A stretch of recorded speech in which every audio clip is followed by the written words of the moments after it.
approved some of the exemptions from last month, and they've requested a couple more. However, since then, there's been a couple of objections from abutting property owners. So at this time, I've recommended to the commission that we not take any official action on any further requests for exemptions or variances until your hearing tomorrow. Yep. We'll leave it up to the lawyers and the experts. But I would like to make a motion that we support to support your application before the HPRB board. Do I have a second? I'll give it to Commissioner Judd. Do we have any further discussion? Just wanted to report out the Zoning, Planning, and Transportation Committee's vote on this, which the support was unanimous, 3-0-0, in support of the HPRB concept. Thank you. Any further comments? With that in mind, all in favor? Aye. All right, it passes. Thank you so very much. All right, and representatives from Fifth and I for the upcoming SLS Hotel.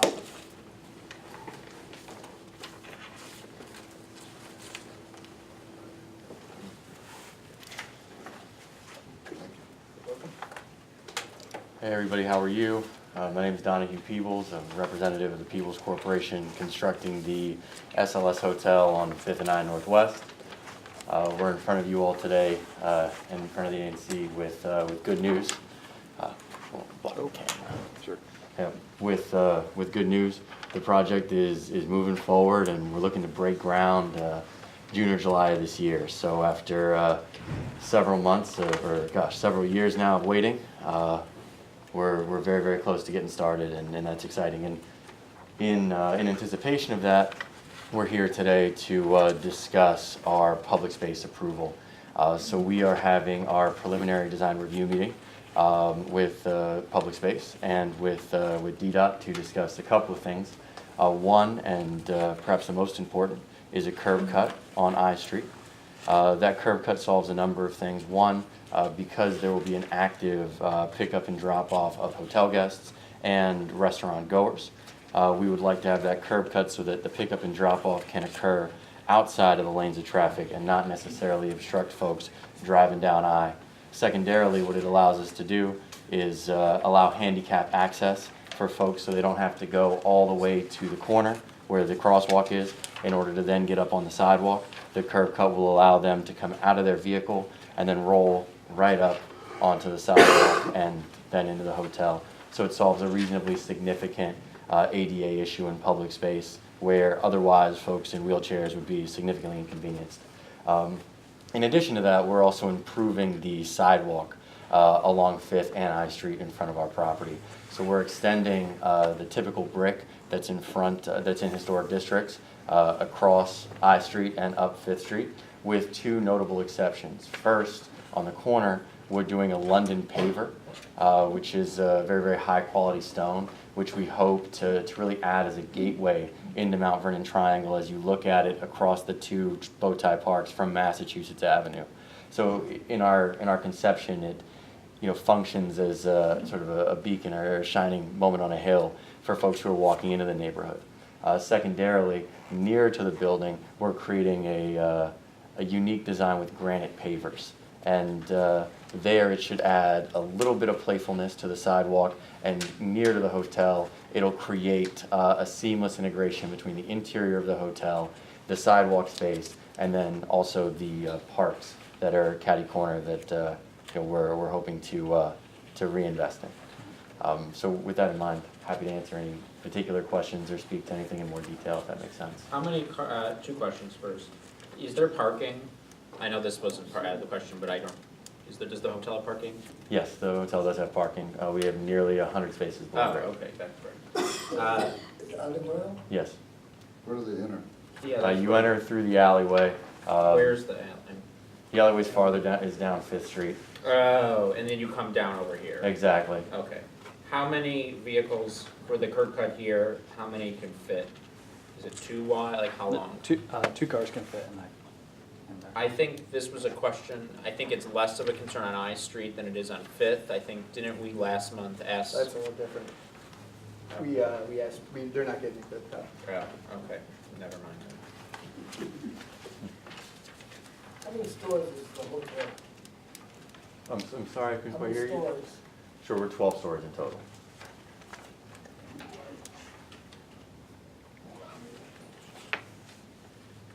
I mean, I see no issues. Trash and interior. Mhm. You're actually on our private property. Have you been in contact with your neighbor hotel down the street? With the Holiday The Inn. upcoming hotel? Oh. Yeah. You know, we know the property owner pretty well, but. Well, you're gonna be overlapping probably. Well, maybe not. Well, so, yeah, I think the concern being, and we raised this last time, is coordination during construction. You know, Fifth Street's gonna get pretty busy, as is the alleyway. So we're looking for, you know, property owners, particularly during the construction period, to work together. One of the conditions of approving the exemptions was that they would work with the different property owners, particularly those that are gonna be utilizing that alleyway, and perhaps come up with a workable plan for loading, drop-off, and utilization. So, Absolutely. yeah. I mean, to the extent that we can find economies of scale during the construction process, I think it's beneficial for both parties. And I don't know how deep you all are going, but if tiebacks reach all the way to our property line, you know, we're happy to help out. But, Great. Do we have any further questions? Not questions, but the applicants did come to the ABC, excuse me, the Zoning Planning and Transportation Committee meeting last month, and they did review the lay-by. It's actually not a curb cut per se, because you know, crossing into through the entire sidewalk here. It's just the lay-by on the I Street side.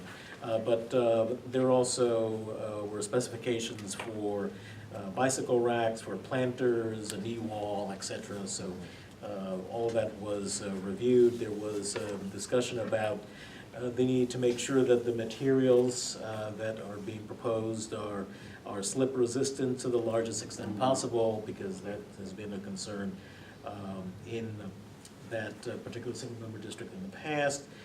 But the support for the application was unanimous. That was 4-0-0. Great, great. You know, and this is probably redundant considering it is a high-end hotel. But one of the issues, particularly on that street now, is the lack of care on the sidewalk. So residents in my neighborhood that, you know, are handicapped or in a wheelchair, having issues, have a tough time walking down the street with all the bricks up and down. I'm sure that having a high-end hotel will solve that problem. without a doubt. Excellent. And we're making a significant investment in the sidewalk. Perfect, perfect. Well, oh, please. What is SLS, what are those initials for? It's style, luxury, and service. It's a hotel brand started by Sam Nazarian, originally in Los Angeles, and now they have hotels in Los Angeles, New York, Miami. Philadelphia is under construction, as is Boston, and several other cities globally. Style, luxury, and Service. Service. service, thank you. Do you have any other, Interesting name, I mean, yeah, Yeah, no, it's cool. yeah? I don't, I mean, that's the first time I've heard, so it's kind of a whole new thing, I've never, Well, once it's built, you've got to come by, let me know what you think. okay. Well, at this time, I'd like to make a motion that ANC 6E support your request for a lay-by, and that we communicate our support to the Public Space Committee. Seconded. All in favor? Aye. Thank you very much for coming by, and happy that it's finally breaking ground. Believe me, everybody's gonna be very happy. Been getting emails about it for a while now, so this is great. Well, I'm glad to have good news to report. Thank you so Absolutely. much for your time. No problem, thank you guys. We're trying to get there. We have a representative from Grace Covenant Church.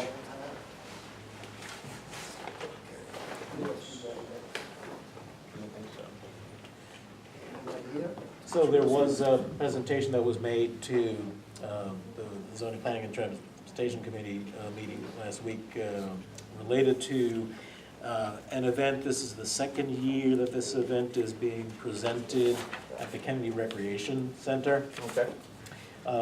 They are coming to us way in advance of the event because they were not nearly as timely with their presentation to us previously. This event is scheduled to take place on July the 14th of 2018. Setup time will begin at 9 a.m. The activity will range from 1 p.m. to 5 p.m. Cleanup will be from 5 to 6 p.m. They plan to host between 150 and 200 guests. There will be a setup of chairs and tables, along with a variety of vendors providing information, and they will provide off-duty MPD security. And the committee recommended the support of the full commission for this event, and then that support should be communicated to the Department of Parks and Recreation. I mean, what type of activity are they holding? It's an information fair and a community festival. Do we have a second? I second that. Oh, you did. Excellent. All in I favor? wasn't aware that there was a motion made. Oh, I'm sorry, I thought you made a motion. I was just reporting out. Oh, excuse me, I'm sorry, Alex, I'm sorry. I can make one Yeah, on yeah. Commissioner Brown's behalf. Yeah, sorry about So that. I move that ANC 6E support the application to the Department of Parks and Recreation by Grace Covenant Church for their event on July the 14th, 2018 at the Kennedy Recreation Center, and that we report that support to the Department of Parks and Recreation. Seconded. All in favor? Aye. Passes unanimously. That was moved by Commissioner Padro, seconded by Commissioner Jaffe. Do we have any new business? Question? What's the status of the resolution to close part of the alleyway, the M Street alleyway? Is that That's- business, old business? It's where I clearly haven't reached everyone, but we're organizing a public meeting that will be held sometime in the next month. I've been securing a location because the initial reaction I'd gotten had been positive. As I continued to speak to more people, I had received a number more questions. So I believe it's important to have DDOT present their results and let the residents who choose to come and share their voice have an opportunity to ask questions. And then from there, we will move So forward. it's no longer on the new business, old business? No, anymore? it will be, we have postponed anything on that for this month, as over the last coming days, I've received far too many questions to feel confident that we should make a recommendation until more people have been spoken to. There are two sides, and I think we need to have all the questions answered beforehand. The other thing I wanted to bring up to you guys was last month I went to a meeting, a tenants association meeting at Museum Square. And unfortunately, a lot of the residents there are really suffering. They're going without heat and water, they're going without hot water. A lot of them are complaining of a roach infestation, rat infestation. The elevators are regularly breaking down, and they're not being repaired. I spoke with Director Doe, and he's reaching out to DCRA to look into this. And I mentioned that I would bring it up to our commission to consider writing a letter to DCRA asking them to look into this matter as well. But I wanted to bring it up to you gentlemen and see what you thought. I think if there's reports that they are not keeping up the standards required under Tenant Protection Acts, that should be investigated. I agree. I would absolutely agree.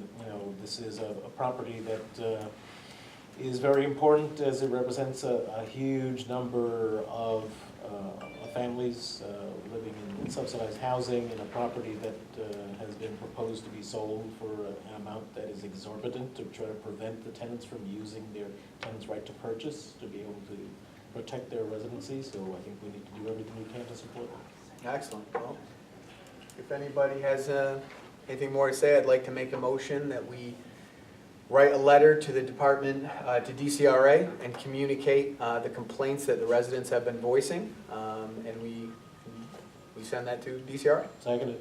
All aye, All in favor? and the council member. And to Councilmember Allen, absolutely. And, well, while we're at it, we might as well send it to every council member The mayor. and the mayor, absolutely. Why leave anybody out, right? So we need to send all councilmen to the mayor. Yeah. In case. It appear, Ms. Hunter? Yes. Excellent, excellent. We lost a few people, but if you're still up for it, we'd love to have you come. We have it recorded, so we'll post it if you'd like to talk a little bit. Sure, it's up to you all. I don't want to hold you guys up if you guys are eager to wrap up. I'm happy to speak a little bit and introduce myself, and I'm also happy to come back and speak if you guys will have me, and I apologize again for being late. I was rushing from an event that was held outside, which is why I look a little bedraggled.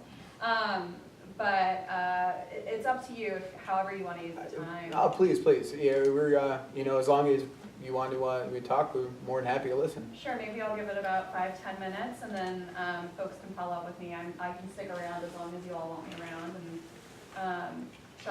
do you want me to just go up there? Or? Come on up, sure, Okay, sure. Great. I think we got another hour before we got here, so. Fair enough. Can I take this chair over here? Please do, please do. Wonderful. I can sit on that. That's all right. Do you mind? Yeah, I. Perfect. Okay. So I'll introduce myself. My name is Lisa Hunter. Thank you all so much for having me. I am deeply honored to be running for DC Council. I'm running in the Ward 6 race to, in the Democratic primary. The election date is on June 19th, Juneteenth. I have lived in the district for about 10 years. Prior to coming to DC, I grew up in Los Angeles. I come from a biracial background. So my mom is Mexican American, my dad is Jewish, and so I grew up with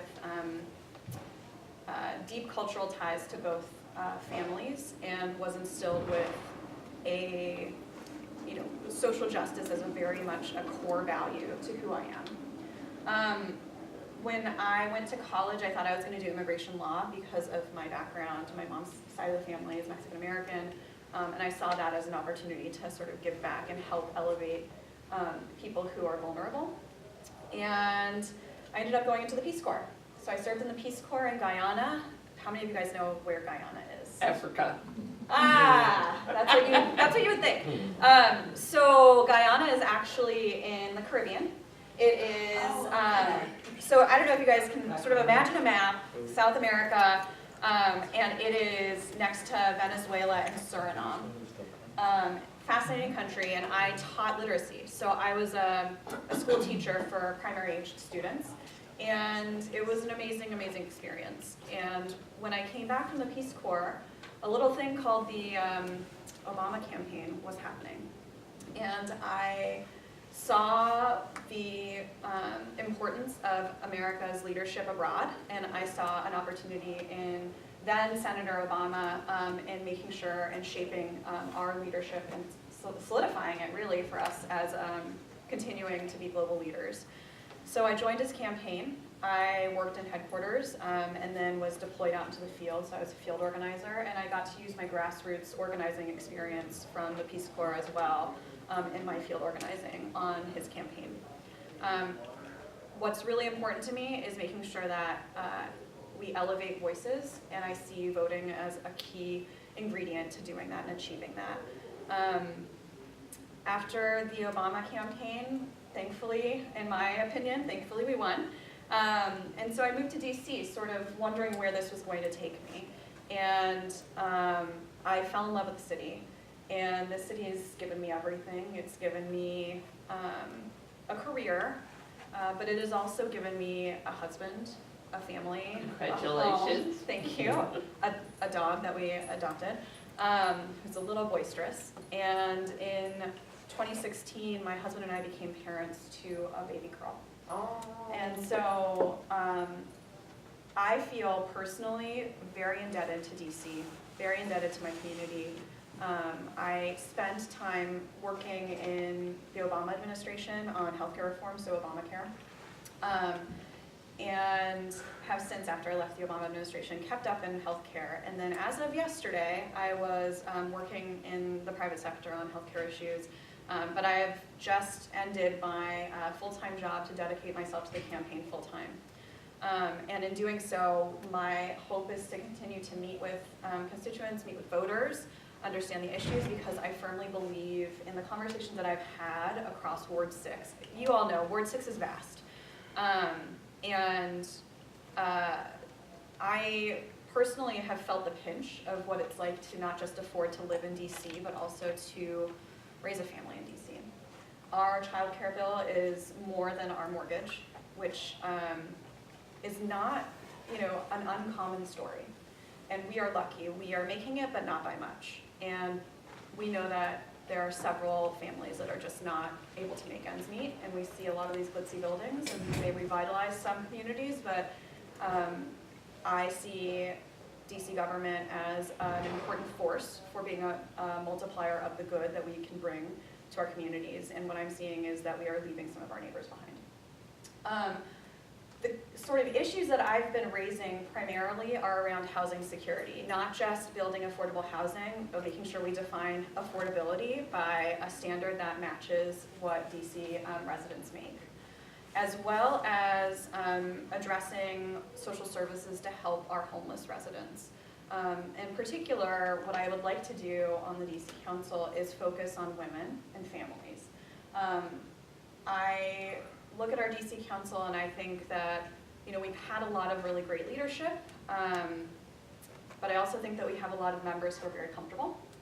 And my hope is to push our leaders to, instead of make votes that are transactional, to really vote and bring compassion into our local DC politics so that we are working for everyone. That is very pie in the sky, and I'm sure you guys want to hear more about some of the specifics. I welcome any questions you guys have, and like I said, I'm happy to stick around. I have a couple of pieces of literature that you all are welcome to take. I, above all, want you to know how much I appreciate the opportunity to talk to you, how eager I am to learn from you all about this community, our community, where we are doing well, where we're falling short. And I just want to let you know that I pledge transparency and honesty. And I think I really hope to get to engage with all of you. I look forward to it. And I apologize again for being late, but next time I won't be, I promise. This is my promise to you, Commissioner. No, I'm sure the campaign trail is busy and unpredictable. It is, but now that I'm available, I'm doing this full time. So you will get me wherever you need me, whenever you need me. I am committed to being here for you all and showing up and making sure that you all are listened to and that I am being responsive. So thank you. Well, if you wouldn't mind indulging us a little bit, I'd like to just give the commission an opportunity to ask you some questions. I'd love that. And then we'll open it up to the audience, if that's all right with you? Works for me. First question, Yes. is Michelle you gonna campaign for her? Do you know what? I actually met Michelle when I was in the Obama campaign, and she was delighted enough to take a picture with me. Just kidding. I was delighted to take a picture with her. That's the information going out that she gonna run. So, wouldn't that be wonderful? It would. So now you guys see my stripes. You see my true colors. I'm a bleeding heart, just so you know. Pretty rare in the district. I know, right? Exactly. Actually, I think that's one of the reasons why I decided to run is because I saw the DC Council and also to a certain extent the mayor, talking a good progressive game, but not actually. I see us falling short personally in a couple of areas around we like to pass a lot of laws that sound really great, but then we don't implement them, or we don't fund them, or we don't enforce them, or conduct oversight. And so those are some of the issues that I sort of am drawn to hopefully fixing and making sure that we come through for people when we pass laws. Anyways, continue. Well, I mean, I have no doubt that you religiously follow what AN6E does. But was a couple months ago, we passed a resolution in support of the NEAR Act.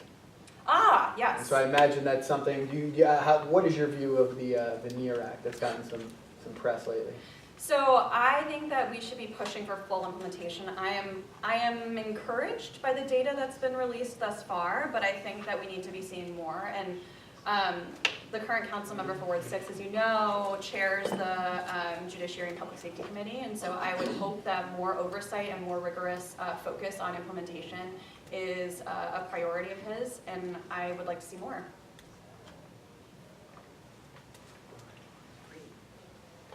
Any questions from the audience? Or others. I heard you guys talking about TOPA before. Did I catch that correctly? Yeah. And so you guys, you passed a resolution to submit. Well, there's a building in my area, Museum Square, and it's privately owned. The owner canceled their Section 8 housing contract, and the people living there are now on vouchers. Yes. They would like to have taken advantage of TOPA, but I think the offer was, what, $250 million? It was insane. They took it to court, they won, they went to the appeals court, they won again. So right now, the owner is dragging his feet to make the TOPA offer. And while he does that, he's trying to wait out the residents. And what sounds like is causing a lot of problems with the residents, hoping to push them out. So they're kind of stuck between a rock and a hard place right now of wanting to stay in their home, but the owner is essentially a bad actor. Yeah. Okay. I was president of Museum Square, and they need to push for a financial committee. And right now, they're trying to get $250 million down to 60, where they could use TOPA for their landlord. So that's the battle. So now they stand for another year. Yeah, I mean, they can stay for as long as they want. I mean, the owner needs to, exercise their TOPA rights. Right. But I think the other question is, what can DOPA do for them as well? Yeah, Yeah. long process. So I need to do more reading on this, but I was following TOPA, and I'd have to look at the interface of DOPA and TOPA together. DOPA is the district takes ownership, yeah. Okay. Yeah, instead of tenants, district. Yeah, I would need to look into that a little further, so go ahead. Pull up museumsquare.com. Okay, And they give you information, how it all started from the beginning. okay. And you can kind of get an idea of where you're going from there. Yeah, so one of the things about TOPA, I'm gonna bring this up a level because I'm not as familiar with the Museum Square, but I wanna talk to you further about that. Is on TOPA, I'm sure you guys followed the vote that happened last month, and are you guys continuing to engage the council on this issue? Is anybody in the room really? Are you talking about the Single single family family? home. Yeah, the Okay. exemption. Okay, so. No, we haven't taken any action on that.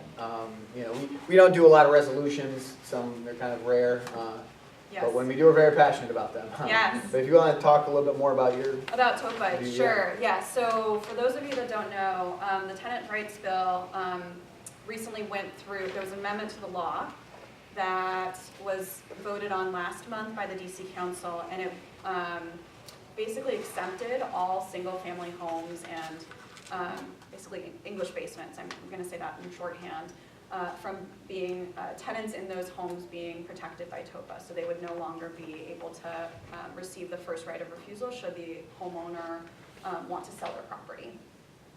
This is a big deal because TOPA has been used successfully by tenants to remain in their homes, but it has also been a sore spot for homeowners because oftentimes they will have some tenants who will hold up the ability for a homeowner to sell their homes in legal proceedings. So it's a problem. But what the DC Council did last month is voted to exempt all single-family homes and English basements from across the district from being covered under this law. And that impacts a whole lot of people, like tens of thousands of families that are renting in single-family homes. Instead of you know, there were certain amendments that would have like taken a scalpel to the law. What passed last month is sort of like a blanket change to the law, which affects all single-family homes. What could have been done is we could have, you know, exempted certain longtime residents who've been renting for more than, say, 10 years. That amendment failed. We could have put a tighter window on the rights of refusal, or right of first refusal. That also did not pass. And so we've actually taken a pretty extreme blunt force policy tool to this problem that I think impacts and stands to harm a lot of residents, especially elderly residents and long-term residents who are on a fixed income that are relying on these homes. But bottom line is, this is a thorny issue because there are a lot of homeowners in the district that don't want to be held hostage to their tenants when they want to sell their homes, but at the same time, we need to be doing everything we can to make sure that we're not displacing residents who've been here for a long time, residents who are already feeling the pinch of making ends meet and worried about making their rent, you know. And so I sort of fall on the side of you know, tenants' rights on this, but I recognize that there is certainly a concern on homeowners' rights as well. Particularly, I would have liked to see something that was a less severe law passed or less severe amendment passed, but that wasn't what happened in any event. So I don't know if this factors in. Can TOPA buy the rights out, you know, from the homeowner, or the homeowner?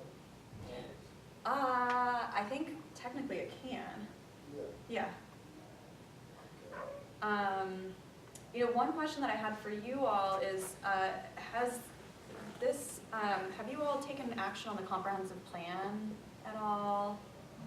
Or like passed a resolution? I'm sure you guys have talked about it. We haven't as an ANC, we haven't taken an official position. Mhm. However, you know, I'm sure we all have our opinion about it. Yeah. Just a straw poll, how many of you all would say that housing is a primary issue or a primary priority? I for all of mean, you? for me, because I'm paying 3/4 of my salary for rent, and I'm handicapped, and I've been for 37 years, but I'm paying 3/4 of my salary. Right. And when we talk about rent burden, we say it's usually, you should be spending less than 30% Yeah, of your no, income. I'm paying You're 3/4. 30% is the target. It's targeted. Yeah, yeah. And We're like, where I live, me and my fiance were like right at that 30% right now. No, I'm paying 3/4. No, I hear you, I'm just saying for myself, that's just where I'm at, yeah. And can I ask, to what extent are you all focused on issues around like crime or things like of that The nature? crime is the first thing we talk about in this meeting. Every time? Yeah. Yeah. I said earlier that I met with the new Lieutenant Havernick last Tuesday night and personally walked him through the neighborhood, my neighborhood, my Yeah. SMD. So he will be aware of the corners, the pockets, the areas he needs to be. On the focused on. 7, because we were talking about the meeting that I missed the month before, where some people right there at 7 in front of the rec Yeah, suite. Milton Street Park, Kennedy Playground. Yeah.